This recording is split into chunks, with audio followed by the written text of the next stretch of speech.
awful than part 2 in the comments, I will release this video. But hey, it's me, Rose. So I finna react to the scary. Probably gonna do 2 more and then. But how y'all doing today? I'm doing wonderful myself. And we're finna start watching this. Last time it was like the creepy man, creepy 40-year-old dude creeping in the cabin. The first one was some dude try to blick her down for like I guess rejecting him in middle school.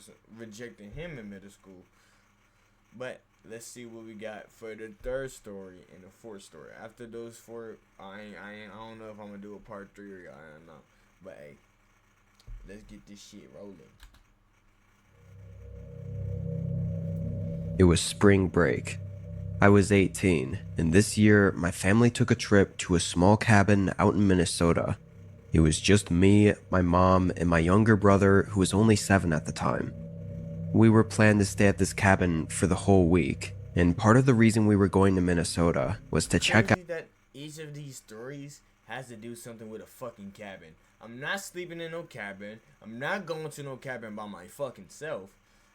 I'm not even going to no cabin in general. But my babe be like, yo, babe, I want to go to a cabin. Nigga, you go by yourself. Nah, I ain't sending my girl by herself. But nigga, you ain't, nigga, there's no we in this communication. We not going, you're not going, I'm not going, none of us is going. We stay in this motherfucking house. Maybe we go somewhere else. I don't mind traveling. I will fucking travel 24/7. But to a motherfucking cabin, nigga, nah, nigga, you got that by yourself, bro. I ain't gonna lie. You on your own. Out some of the smaller towns and scout for a place we might want to move to in the future. Anyway, the cabin my mom booked we had never been to before, and I don't think she knew how far out it was from the closest towns. She was probably more concerned on the price. It was really far north, and about 35 minutes out from any shopping areas. I guess it was a good test at how good we'd handle the rural life though. The drive there was a little over 10 hours.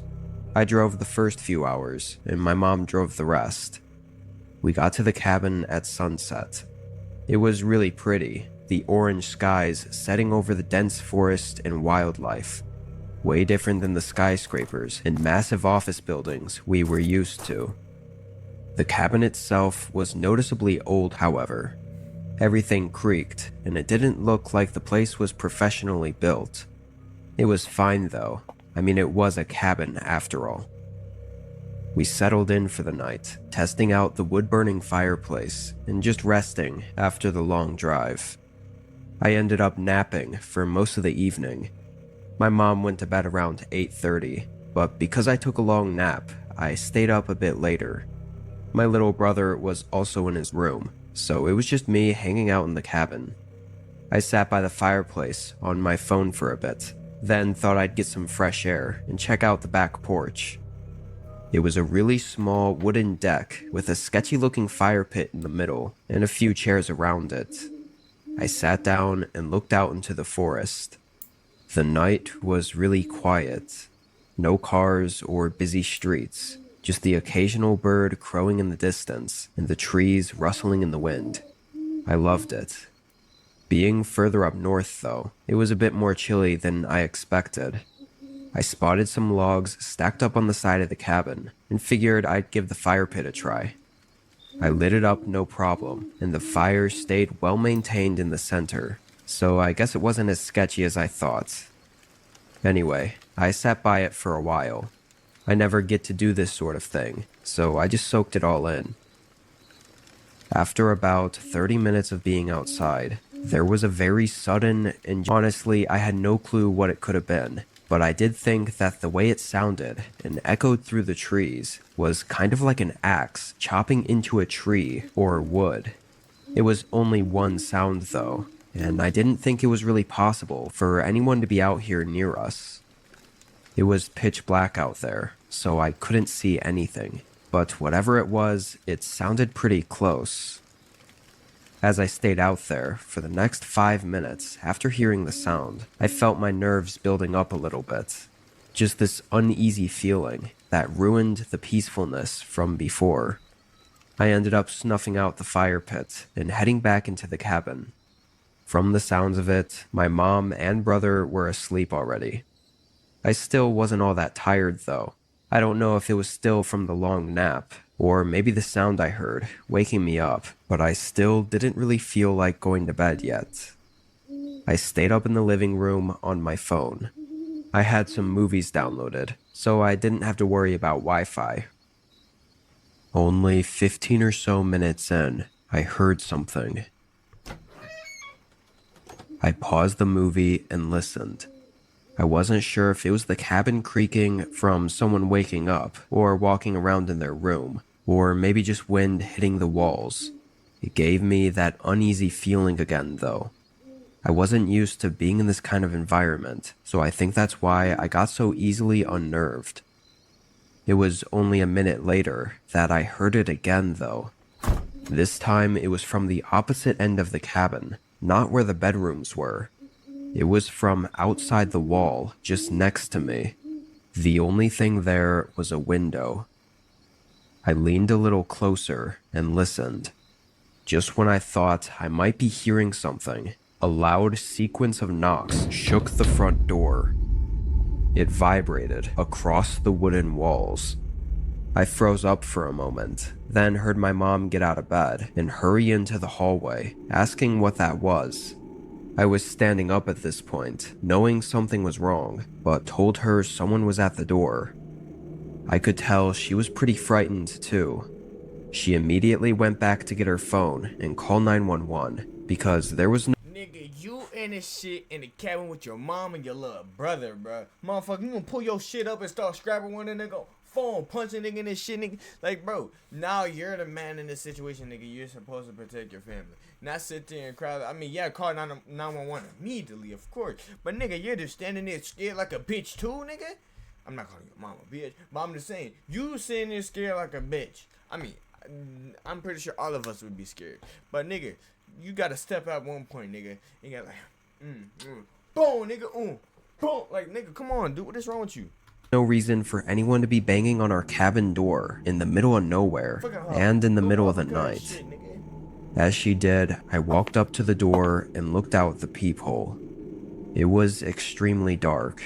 There were no porch lights or anything, but I could see the basic figure of a man standing fairly close, just staring ahead and at— if he got an axe, nigga, you get that knife. This why some people, I'm not saying everybody, but some people should have a blick on them. So if they see a nigga with an axe out that shit, and you got your family in that bitch, back your bitch ass up, nigga. And if he try to swing, fuck the door. And in the dark, I could see the outline of a heavy wooden axe in his hand. I felt my eyes widen and nerves spiking. Everything rushed through my mind. I tried to think of any reason this wasn't what it looked like. Like maybe he needed help or was lost or— This is the thing about some of these animations. The nigga don't need help. He's trying to boom. He's trying to slice your shit, nigga. Like, bro. or I don't know. Nothing seemed to explain this as being anything but bad. The man banged on the door several more times as my mom was on the phone with an operator.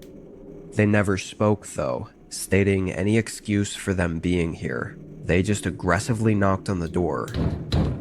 In the heat of the moment, it was hard to tell how much time passed. It felt like forever though. But then he did what we were all terrified of. One loud crack slammed into the door, and the slightest bit of the metal axe pierced through the wood. At that point, we all— Nah, this is your time. You tell your mama, go lock that door with your little brother, bro. You gotta defend that shit because, nigga, why you running and your mama's behind you, bro? What are you doing, bro? What are you doing? all ran into the farthest room and locked ourselves in. We heard more hits against the door, but only 4 or 5 before they stopped. We weren't sure if he'd busted the door down already, or if he had given up, but we just waited. It took just under 15 minutes for the first officer to arrive to the cabin, which was honestly quicker than expected, given how far out we were. The front door had several large gashes in it, but there were no signs of the man having gotten in. There were also no signs of where the man went. It's just assumed that he walked back out into the forest. The running theory is the guy was out in the forest when he saw my campfire from all the way out there, luring him to the cabin. It doesn't explain what he was doing out there at night with an axe, or why he came up to the cabin, but there's not really any way to know those things without him being caught and questioned. We obviously didn't stay there any longer. In case you were wondering, we didn't end up moving there either. I took control, went solo, and built my own online knife empire. Now, we got a better ad for you right now. Quit whining! Here's another soda, you big baby. Uh-oh.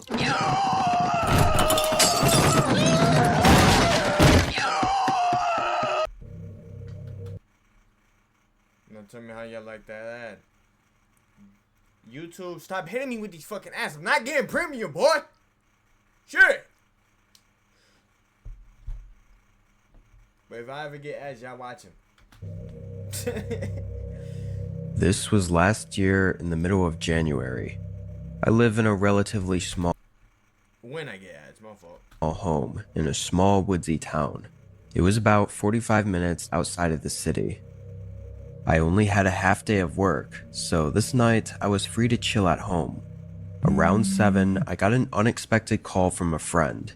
He said he was having car troubles and asked if I could do him a solid and give him a ride home. Maybe grab some food too. I didn't mind at all and said I'd be right over. This wasn't the first time this had happened, so we'd been through this before. I grabbed my jacket from the front closet and got my keys, then opened the front door to leave.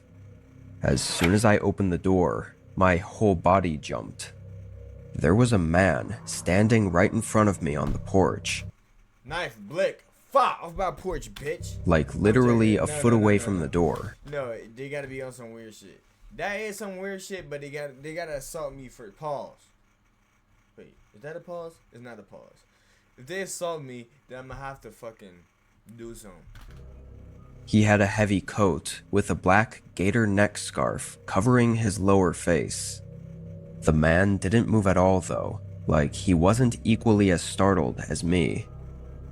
For a second, I was just embarrassed for getting spooked like that, but then I immediately got curious why he was here.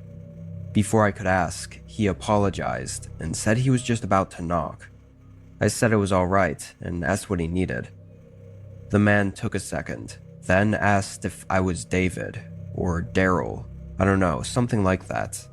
Whoever it was, wasn't me. I said no, and the man just said okay, and started walking off the porch. I stepped outside and shut and locked the door behind me, making sure the man walked all the way down my driveway and away from my home before I got in my car. I pretty much thought about that weird encounter the whole drive to my friend's work. My home was in a secluded neighborhood. Like, you don't get random people just going up to people's houses very often because they were so deep in the woods with long driveways. If he was just someone looking for someone else, I guess that did explain it though. I picked up my friend and we grabbed a quick meal at Culver's, then I drove him to his place and dropped him off. It was around 9 I do want some fucking wings or a burger right now. I ain't gonna lie. p.m. by this point. It was snowing just a little bit, but otherwise it was pretty calm outside. When I got home, I pulled into the driveway and walked up to the front door, unlocking it and getting inside. I took a moment to warm up, then hopped on the couch and turned the TV on. I didn't keep track of time after this because I didn't have to work tomorrow, so there was no need to. If I had to guess, I was probably on the couch for 2 hours before I got tired. I got up and stretched, turning the TV off and starting to walk over to the stairs. But when I passed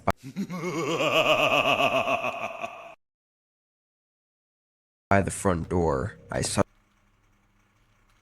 suddenly remembered that guy that was outside earlier. I'd pretty much forgotten about it up until now. Now that I was thinking about it though, I walked up to the door and looked out the peephole just to ease my mind. Nobody was on the porch, and the night still looked calm, still snowing and not very windy. However, after a second, I noticed something going across the driveway. It wasn't clear, so I had to open the door to get a better look.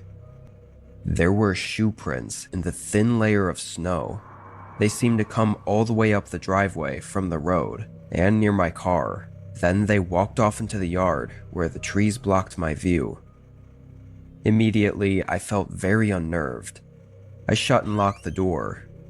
If this was the same guy as last time, coming back again, then something was seriously wrong. I kept looking back out the windows as I tried to think of what to do next. Thinking back on how strange my interaction with the guy was earlier only made it worse. In the moment, I was concerned enough to call the police. I dialed 911 and stayed by the window as I explained my situation. As I was talking, though, I kept hearing something subtle. Every time I'd pause and listen, I wouldn't hear it anymore. The operator probably thought I was crazy. But about a minute into the call, there was a violent thud against the back of the house. I almost dropped my phone from how much it made me jump. I hurried over to the hallway, hearing another loud thud as I looked down. There was someone outside the back door. With the reflections of light from inside the house contrasted with the dark outside, I couldn't see anything but slight movement behind the door.